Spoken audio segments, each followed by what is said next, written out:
Fridays with me, Fancy Nancy, and today we are in this media room. And there's a few things in here that I love about this media room. The first thing I love about this media room is these wall decals that you see that are on the wall.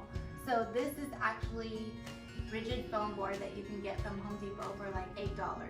And it is covered with fabric. And the great thing about this is that it is making the room very sound absorbing, so no sound bounces off the walls. It keeps it all where it's unified and it makes a great sound. And the great thing about it is that you can choose whatever design you like, whatever fabric you like. So if you get bored of this, 2 years later you want to change it, all you're doing is taking the rigid foam board off the wall and changing the fabric out. So you can make a completely customizable look.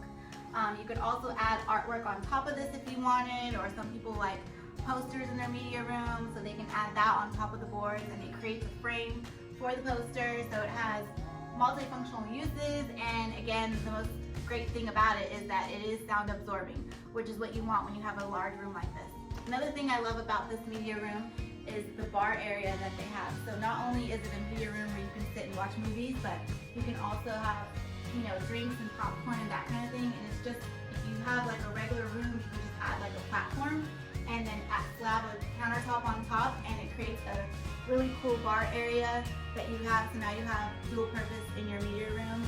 And again, it's just a really fun space that you can customize to your own liking to watch movies and gather with family and friends. And that's Fancy Fridays for today. I hope everyone is living just fancier.